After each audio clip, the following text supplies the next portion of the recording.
Hey everyone, Ian and Finn here from Coastal Drone Co.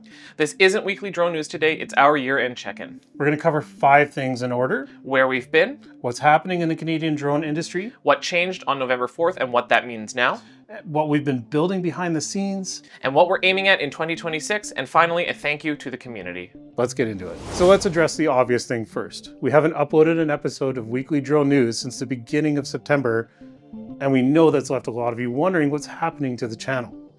The short version is, we're a small team, and over the last few months we've had to prioritize the work that keeps the business rolling, which is supporting customers, building curriculum, and of course getting some major products like our Level 1 complex across the finish line. And candidly, that same capacity, being a small team, has slowed down our YouTube efforts, and it's showed up in other places such as our email, our social, and that's on us, and I own that especially. The good news is, we've recognized the gap and we're actively filling it, and you're going to see us become more consistent again. Not by promising a perfect schedule, but by building the support around the work so it's actually sustainable. And a quick side note to that, if you're a motion graphics designer or a video editor that uses DaVinci Resolve and you're into drones, we're looking for ongoing help. And if that's you, give us a call. Zooming out, the Canadian drone industry is still growing, but what's changed in 2025 is the shape of the market. We're seeing more professional use cases, more operators trying to move beyond visual line of sight flying, and more demand for training that's actually aligned with real-world operations, not just getting ready and passing a test. On the numbers side, DroneZone's latest data gives us a clear picture of where Canada's at, and we've been tracking those newsletters since 2020, so we'll throw an updated chart on screen now. And of course, the trend is straightforward. Consistent growth in a maturing pilot base and increasing complexity in what people are trying to do with those drones. And on the boots on the ground side, well, we've been out at events with Aerial Evolution, talking to operators and connecting with people across the industry. The common theme has been the same. The opportunity is real, but so is the regulatory and operational learning curve.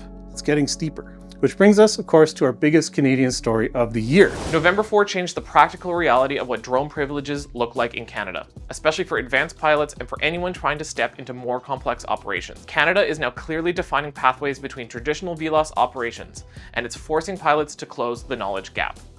And yes, even experienced pilots get tripped up by terminology and scope. People hear extended and beyond and assume they're basically the same thing, but the requirements, privileges, and operational constraints are not the same. So if you're a Canadian advanced pilot and you haven't revisited what changed this year, you really should.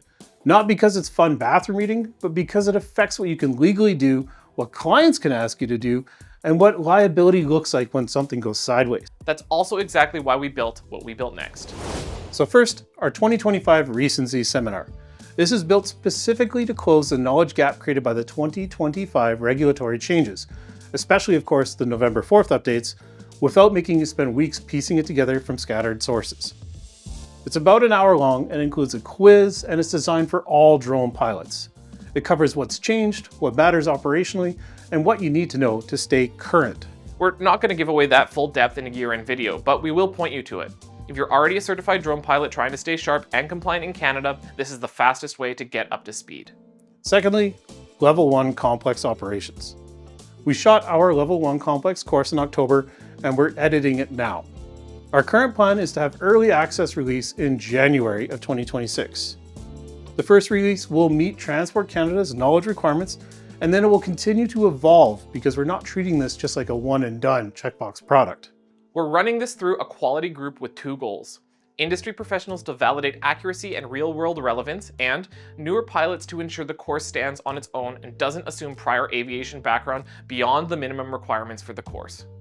That balance matters. If it's accurate but not teachable, it fails. If it's teachable but not accurate, well, it also fails. We're building our course to hold up on both fronts and to set the standard for our future course updates for both the basic and advanced and other material in 2026. Before we close, we need to address the elephant in the North American market, DJI restrictions in the United States. A lot of coverage has focused on American implications, but the questions we care about as Canadians is what does this change for Canadian pilots and Canadian businesses? As of filming, we don't have any indication that DJI is pulling out of Canada or that your existing fleet will stop working. So if you already own DJI drones, don't panic. Everything you own still flies. Where it gets messy is supply, replacement, and procurement, especially for Canadian operators who serve US-linked clients, cross-border work, or sensitive environments where DJI may already be restricted even if Canada hasn't changed anything.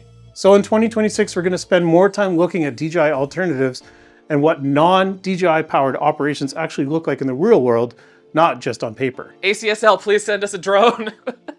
And on the content side, we want to come back in a way that's sustainable. Weekly drone news matters to us, of course, but we're also seriously considering longer format video essay style content, and that means there'll be less frequent episodes, but with deeper work and higher signal to noise. And finally, thank you. This channel grew to over 8,000 subscribers in just the last year. That's not an algorithm miracle, that's a community starting to grow. So whether you've subscribed, shared a video, left a comment, or trained with us, we appreciate it, and we appreciate the feedback you continue to give us and help us grow. Finally, happy holidays, happy new year from all of us at Coastal Drone. We'll see you in 2026.